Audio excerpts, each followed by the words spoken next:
The People's United Party Belize City 11 were nominated today in a very low-key nomination event at the ITVET. In their blue shirts, they walked by small groups along Freetown Road and onto the ITVET compound. Each of the candidates, accompanied by two nominators, took turns to officially get their names on the P.U.P's slate for the Belize City municipal elections on March 3rd. Bernard Wagner was first up to be nominated and officially confirmed as the P.U.P's Belize City mayoral candidate. It's nomination day. We have at least us three here has completed that journey, really filling out that nomination form, and it went pretty well.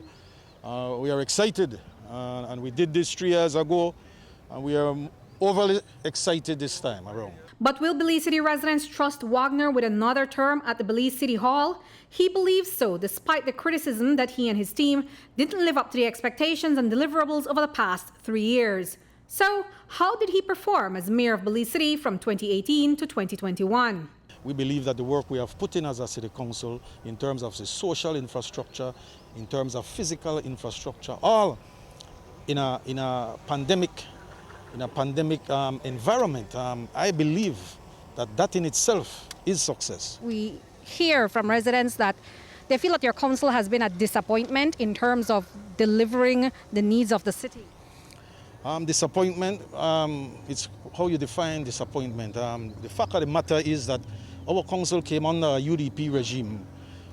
We were not given any hands out compared to the previous council. The previous council had in its coffers over 40 million given from central government to them in the area of the bonds and in terms of funds from Petro-Carib. How do you respond to the criticisms that the city residents had high expectations of you with a background in finance and banking? They expected you to come up with some creative and sustainable ways to finance projects for the city, and perhaps that's one of the reasons they voted you in.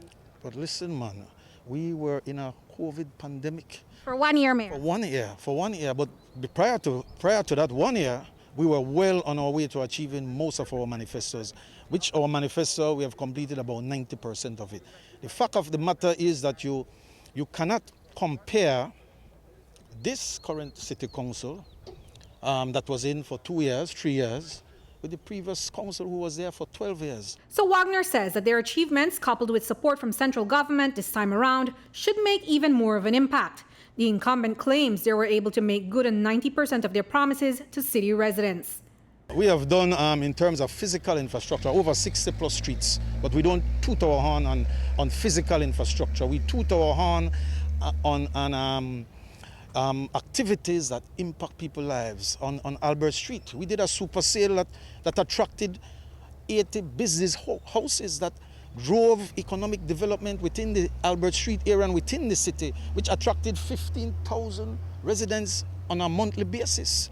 Right? We did sporting programs. We did many other youth upliftment programs, dealing with grief therapy. We even instituted a individual who took care of people who went through trauma. And these are some of the things that we have achieved as a city council. And again, I continue to harp on the fact that this council never had the resources at its fingertips. We feel more comforted now that given that we have a central government that will be able to work along with this council, we are excited. The complaint is, we don't get the support, but the truth is that the city residents, they're voting you in because they're hoping that you're going to come in with some creative and innovative ways to find funding for these things, and many of these bodies sometimes fail to do that, and so the argument kind of gets a little bit old. But my good friend, we were creative.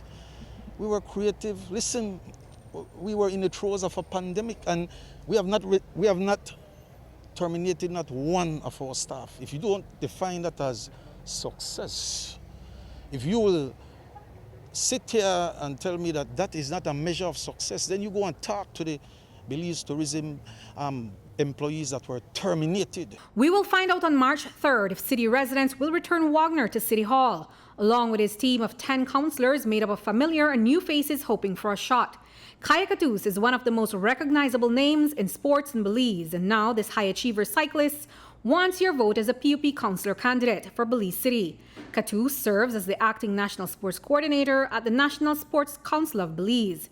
She wants to bring her cumulative sports and fitness experience and knowledge to City Hall. Hearing the name Kaya Katus previously, people did not relate that name to politics.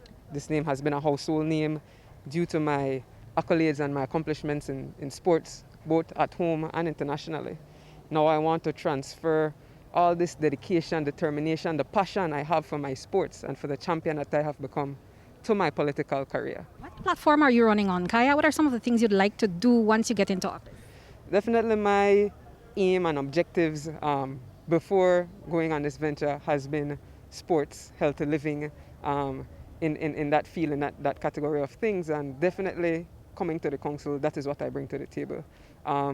Imagine a city erupting with sporting activities on a yearly basis, not only for a particular period of time or on weekends or during the summertime.